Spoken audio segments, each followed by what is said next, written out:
Gentleman from Ohio, Mr. Jordan. Thank you, Mr. Chairman. At a memorial event for David Hamburg, Speaker Pelosi and I had a chance to discuss impeachment. Mr. Dean, who wrote that? I did.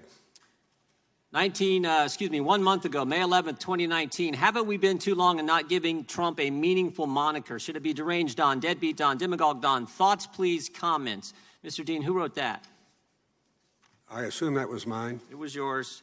19 days ago, May 22nd, 2019, there was this. We are witnessing Trump's massive cover-up of his criminal behavior. As POTUS, he is incapable of accomplishing anything. Mr. Dean, you know who wrote that? I suspect that was me again. It was you. I want to focus on that last sentence. As POTUS, as President of the United States, he, Donald Trump, is incapable of accomplishing anything. When you made that statement, Mr. Dean, what did you have in mind? You thinking about the 3.2% economic growth rate we had the last quarter? Thinking about the fact we got the lowest unemployment in 50 years? How about the fact the hostages are back from North Korea? Maybe you were thinking about this. When you said the President of the United States was incapable of doing anything, were you thinking about the fact that the embassy is now in Jerusalem? I mean, I think about this one. Every single candidate for as many cycles as I can remember, Republican and Democrat, have promised the American people, you elect me, we're going to move the embassy to Jerusalem. And guess what? They get elected and they come up with a million reasons why they can't do what they said they were going to do. But this president didn't.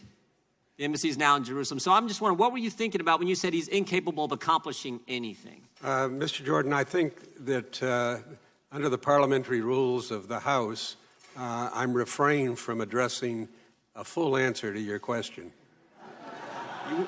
You weren't refrained in your tweets and your comments and the things you wrote. My tweets are not subject to the parliamentarian. They are subject to state of mind and the perspective you bring to this hearing, and I think the American people understand. Let me ask you this then. Did you give advice to Lanny Davis or Michael Cohen prior to Mr. Cohen's testimony to Congress? No. Well, you said on Aaron Burnett's show the night before Mr. Cohen testified in front of the Oversight Committee that Michael Cohen should, you said you had talked to Lanny Davis and that Michael Cohen should hold his testimony as long as possible from Republicans. You didn't say that to Mr. Davis? You said it on Aaron Burnett's show the night before Mr. Cohen testified. I didn't say it directly to Mr. Cohen was your question. No, it wasn't. My question was, did you give advice to Lanny Davis or Michael Cohen prior to Mr. Cohen's testimony to Congress? Yeah, I have known Lanny Davis for almost a couple decades, and we have talked about it. And I did say, as soon as you turn your testimony over, it will be picked apart. So you instructed Michael Cohen's lawyer to keep information from Republicans to obstruct the committee work that we were doing in the Oversight Committee just a few months ago? You told that to Michael Cohen's lawyer? I didn't quite phrase it that way, no. You know what? They took your advice. I'm sorry? They took your advice. Did they? Yeah. Mr. Cohen kept his testimony from us for as long as possible. But you know what else Mr. Cohen did that day? Lied. Lied 7 times. And this is what I think concerns so many Americans. This is what concerns, I think, so many Americans about the work that's going on in this Congress, this 116th. The first announced witness of the 116th Congress was Michael Cohen, a guy who sits in prison today for lying to Congress. Today, Chairman Nadler brings in front of the Judiciary Committee a guy to talk about obstruction of justice who went to prison in 1974 for obstructing justice. I did not go to prison. Okay. You pled guilty to obstruction of justice. I'm glad you got to stay out of prison then, I guess. What bothers me the most, though, is this committee's failure to investigate how the whole Trump-Russia thing started. This is the Judiciary Committee. We're supposed to, how this whole thing began. And I said this a few weeks ago, but I want to remind this committee what the Attorney General of the United States said 8 weeks ago when he testified in front of the Senate. He said 4 important things about the beginnings of the Trump-Russia investigation. He said there was a failure of leadership at the upper echelon of the FBI. His words, not mine. Upper echelon. That's certainly true. Comey, McCabe, Baker, Strzok, Page, they've all been fired, demoted, let go, they're gone. Some of them are under investigation by the Justice Department. He said spying did occur. He said it twice. He said there's a basis for his concern about the spying that took place. And he used 2 terms that, again, I think this committee should find frightening and should be looking into. Unauthorized surveillance and political surveillance. Scary terms. So the good news is, even though this Congress has memorandums of understanding between the key committee chairmen on how they're going to coordinate their attack on the president, even though this Congress, first big witness, first big hearing, Michael Cohen, a guy who sits in prison for lying to Congress, and even though we now have a guy testifying about obstruction of justice who pled guilty to obstruction of justice, we should be looking into the things Bill Barr's looking at. Now, the good news is Mr. Durham's doing that. But this is the part I think that frustrates so many. Mr. Chairman, I would hope the Judiciary Committee and the history this committee has for protecting fundamental liberties would begin to look into those key issues, the whole premise for how this Trump-Russia investigation started in the first place. And I'll finish again with this. Emmett Flood wrote a letter to the Attorney General a few weeks back, made an important point. He said, we would all do well to remember, if they can do it to a president, imagine what they can do to you and me. Imagine what they can do to regular citizens across this great country. That should be what this committee most safeguards and most protects. And instead, we got memorandums of understanding between the chairmen. We got Michael Cohen testifying for 7 hours, getting advice from the witness here on obstructing the committee work and not sharing the information with us in a timely fashion. And now we got John Dean, 45 years ago, pled guilty to obstruction of justice, and now coming in to enlighten the Judiciary Committee on Obstruction of Justice when we could be going right to the start of how this whole thing started. I yield back. I thank the gentleman. Before I go to the next witness, I want to point out that this committee has no memorandum of understanding with any other committee with reference to any investigations. So I don't know. I don't know. This committee has no such memorandum of understanding. I'm not aware of any others, but there may be. But this committee has no such memorandum of understanding. And number two, since the gentleman from Ohio cast aspersions on the witness, I would remind everyone that after Mr. No, I didn't, Mr. Chairman. I read his statements. I did not cast aspersions. I read his statements. Very well. Since I believe the gentleman cast aspersions... You're wrong. Fine. Since I believe the gentleman cast aspersions on the character and truthfulness of the witness, I would remind everyone that after exhaustive testimony in 1973, when the tapes were revealed, it was revealed that everything that Mr. Dean said was correct and truthful. The next witness... Mr. Chairman, if I could. The gentleman from Georgia is recognized. 5 minutes. Thank you, Mr. Chairman. Dr. Fauci, when is the time? When is the time? Well, in your written statement, you say, now is not the time to pull back on masking, physical distancing, and avoiding congregate settings. When is the time? When do Americans get their freedom back?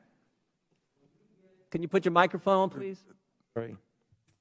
When we get the level of infection in this country low enough that it is not a really high threat. What is low enough? Give me a number. What, I mean, we had 15 days to slow the spread, turned into 1 year of lost liberty. What metrics, what measures, what has to happen before Americans get their freedoms back? My message, Congressman Jordan, is to get as many people vaccinated as quickly as we possibly can to get the level of infection in this country low that it is no longer a threat.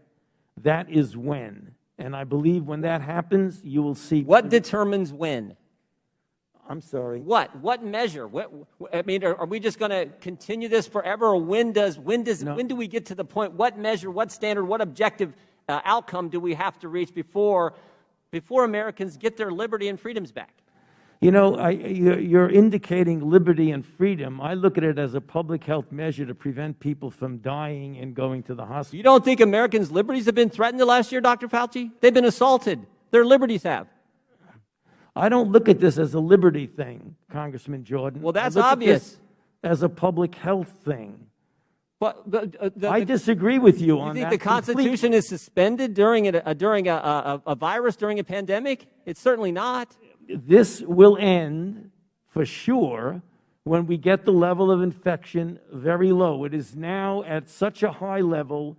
There's a threat again of major surge.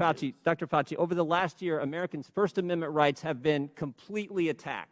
Your right to go to church, your right to assemble, your right to petition your government, freedom of the press, freedom of speech have all been assaulted. I mean, for a year now. Americans haven't been able to go to church. Even today, when they go to church, they're limited in the size of worshipers who can meet. Your right to assemble? Oh, my goodness. We had a curfew last fall in Ohio. You had to be in your home at 10. In Pennsylvania, you had to be in your home. When you're in your home, you had to wear a mask. In Vermont, when you're in your home, you didn't have to wear a mask, Dr. Fauci, because you weren't allowed to have people over to your house. Yeah, Congressman Jordan. Your ability to petition your government? Well- for a year, American citizens haven't been able to come to their capital to petition their government, to talk to their representatives, and freedom of the press. These very pictures that Representative Scalise just showed you and talked about, guess what? The press isn't allowed in those facilities. The press is not, the Biden administration will not let the press in there. And certainly freedom of speech. I mean, governor of our third largest state meets with physicians, and that video is censored because they dare to disagree with Dr. Fauci. So I just want to know, when do Americans get their First Amendment liberties back? You know, I don't think anything was censored because they felt they couldn't disagree with me. I think you're making this a personal thing, and it isn't. It's not a personal thing. No, you are. That is exactly what you're doing. No, your recommendations carry a lot of weight, Dr. Fauci. We just had the chair of the Financial Services Committee said she loves you and you're the greatest thing in the world. My recommendations are consistent. Will the gentleman yield? No, it's my Now, time. could I answer the question, please? My recommendations are not a personal recommendation. It's based on the CDC guidance, which is And I'm asking the question, underscored. what measures have to be attained before Americans get their First Amendment liberties back? I just told you that. No, you haven't given anything specific. You said, we hope when this... Tell me specifically. Right what measures have to be reached. now, we have about 60,000 infections a day, which is a very large risk for a surge. We're not talking about liberties. We're talking about a pandemic that has killed 560,000 Americans. I get That's that, what we're Doc. talking about. And I don't disagree with that, and I understand how serious that is, but I also understand it's pretty serious when businesses have been shut down, people can't go to church, people can't assemble in their own homes with their friends, with their families, people can't go to a loved one's funeral, people can't get to their government, petition their representative to redress their grievances. Right. I also understand the First Amendment's pretty darn important, and it's been a year, and I want to know when Americans will get those First Amendment liberties back. Well, you just said people cannot assemble in their own homes. They can. That's a CDC recommendation for vaccinated Not last people. fall, they couldn't. I didn't hear. Not last fall, they couldn't. I didn't hear what he said. The gentleman's time has expired. I'll give you one instance of when we can get our liberties back. It's when 90% of the members of the United States Congress get vaccinated. Well, I want to know if that's what Dr. Fauci, is it 90%, That's what Dr. Fauci? Is it 90%? That's what I'd like to know. Give us some objective standards versus when certain things get reached, we might be able to get back to having our liberty. When? What are the numbers? Well, You're going to see a gradual, right now we're at an unacceptably high level. On a daily basis, it's unacceptably high, regardless of who you are. What you're going to see as more and more people get vaccinated, and we get over 3 million people a day, you're going to see the level of infection come down, and gradually there will be more flexibility for doing the things that you're talking about. Where does it get to? When it comes down, what number do we get our liberties back? Tell me the number. Tell me the number. When 90% of the members of Congress get vaccinated. But you're not a doctor, Mr. Clyburn. He is. What is the number?